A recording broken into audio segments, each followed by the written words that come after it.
ನಮಸ್ಕಾರ ವೀಕ್ಷಕರೇ, 5 ಮುಖ್ಯವಾಗಿರುವಂಥ ಮಾಹಿತಿ, ಕೊನೆ ಮಾಹಿತಿ ದಯವಿಟ್ಟು ಮಿಸ್ ಮಾಡ್ಕೊಳ್ಬೇಡಿ.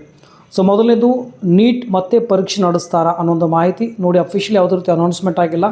ಈ ಒಂದು ಸ್ಕ್ಯಾಮ್ ಪ್ರಕ್ರಿಯೆಗೆ ಸಂಬಂಧಪಟ್ಟ ಅಂದರೆ ಪ್ರಕರಣಕ್ಕೆ ಸಂಬಂಧಪಟ್ಟ ಹಾಗೆ ಭಾಳಷ್ಟು ಪೇರೆಂಟ್ಸ್ ಆಲ್ರೆಡಿ ಹೈಕೋರ್ಟ್ ಮೆಟ್ಟಿಲು ಹತ್ತಿರುವಂಥದ್ದು. ಸೊ ಹಾಗಾಗಿ NTA ಫೇಸ್ ಮಾಡಬೇಕಾಗುತ್ತೆ. ಆಲ್ರೆಡಿ ಸ್ಕ್ಯಾಮ್ ಆಗಿರೋದು ಪ್ರೂವ್ ಆಗಿರುವಂಥದ್ದು. ಸೊ ಆಲ್ಮೋಸ್ಟ್ ಅದು ಏನು ಆನ್ಸರ್ ಅಂದರೆ ರಿಪ್ಲೈ ಕೊಡ್ತದೆ, ಅಷ್ಟೊಂದು ಸಮಾಧಾನಕರವಾಗಿಲ್ಲ. ಸೊ ನೋಡೋಣ ಏನು ಹೈಕೋರ್ಟ್ನಿಂದ ತೀರ್ಪು ಬರ್ತಿದೆ, ಅದರ ಆಧಾರದ ಮೇಲೆ ಯೂಸಲಿ ಡಿಸಿಷನ್ ತೆಗೆದುಕೊಳ್ಳುತ್ತೆ.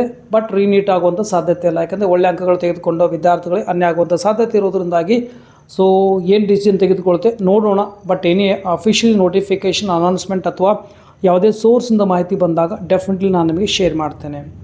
ಎರಡನೇ ಮಾಹಿತಿ ನೋಡಿ, ಕರ್ನಾಟಕದಲ್ಲಿ ಇದುವರೆಗೂ ಅಂದರೆ ನೀಟ್ ಅಪ್ಲಿಕೇಶನ್ ಹಾಕೋದಕ್ಕಾಗಲಿ ಅಥವಾ ಮಾರ್ಕ್ಸ್ ಎಂಟ್ರಿ ಮಾಡೋದಕ್ಕಾಗಲಿ ಮತ್ತು MCCನಲ್ಲಿ ರಿಜಿಸ್ಟ್ರೇಷನ್ಗಾಗಲಿ ಯಾವುದೇ ರೀತಿ ನ್ಯೂಸ್ ಇಲ್ಲ.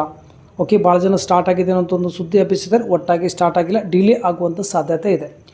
ಓಕೆ, ಮೂರನೇದು, ಕರ್ನಾಟಕ ಎಕ್ಸಾಮಿನೇಷನ್ ಅಥಾರಿಟಿ ಅಂಡರ್ ನೋಡಿ, ಯಾವ ವಿದ್ಯಾರ್ಥಿಗಳು ಅದರ KCET ಆಗಲಿ ನೀಟ್ ಆಗಲಿ ಯಾರು PH ಕೋಟಕ್ಕೆ ಸಂಬಂಧಪಟ್ಟ ಹಾಗೆ ಯೂಸಲಿ ಲೀಸ್ಟ್ ಕೊಟ್ಟಿದ್ದಾರೆ. 10ನೇ ತಾರೀಕು ವೈದ್ಯಕೀಯ ತಪಾಸಣೆ ಇದೆ, ಬೆಂಗಳೂರು ವಿಸಿಟ್ ಮಾಡ್ಕೊಳ್ಳಿ. ಆಲ್ರೆಡಿ ಅಫಿಷಿಯಲ್ ವೆಬ್ಸೈಟಲ್ಲಿದೆ ಮತ್ತು ಆಮೇಲೆ ಗ್ರೂಪಲ್ಲಿ ಜಾಯ್ನ್ ಆದಾಗೂ ಸಹ ನಿಮಗೆ ಅಲ್ಲಿ ಲಿಂಕ್ ಅವೈಲೇಬಲ್ ಆಗುತ್ತೆ. ಡೌನ್ಲೋಡ್ ಮಾಡಿಕೊಂಡು ನಿಮ್ಮ ಆಲ್ರೆಡಿ ಹೆಸರಿದೆ ಅದರ ಅನುಗುಣವಾಗಿ ಬೆಂಗಳೂರಿಗೆ ವಿಸಿಟ್ ಮಾಡಿ ವೈದ್ಯಕೀಯ ತಪಾಸಣೆಗೆ ಅಲ್ಲಿ ನೀವು ಒಳಪಡಬಹುದು. ಅಂದರೆ ಆ PH ವಿದ್ಯಾರ್ಥಿಗಳಿಗೆ ಮಾತ್ರ ಹೇಳ್ತಾ ಇದ್ದಾನೆ.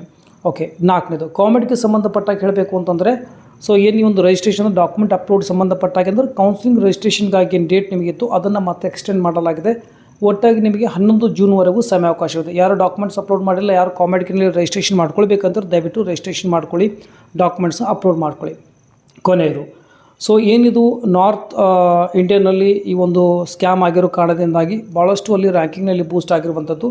ಕರ್ನಾಟಕದ ಬಗ್ಗೆ ಹೇಳಬೇಕಂದ್ರೆ ನಮ್ಮ ಹತ್ರ ಹಾನೆಸ್ಟಾಗಿ ಪರೀಕ್ಷೆ ನಡೆದಿದೆ.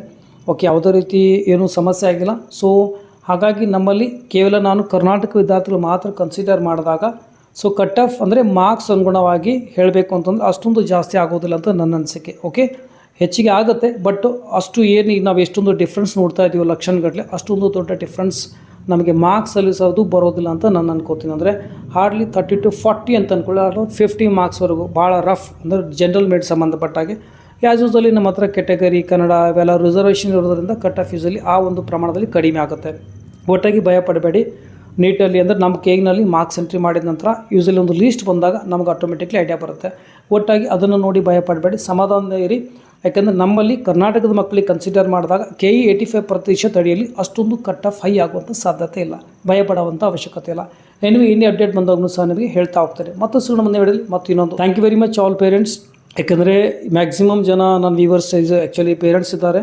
ಸೊ ವಿಡಿಯೋನ ನೋಡೋದಕ್ಕಾಗಿ ಮತ್ತು ಲೈಕ್ ಮಾಡಿ ಮ್ಯಾಕ್ಸಿಮಮ್ ಜನಕ್ಕೆ ಶೇರ್ ಮಾಡ್ತಾಯಿದ್ರೆ once again thank you very much. ಚಲೋ, ಟೇಕ್ ಕೇರ್, ಬಾಯ್.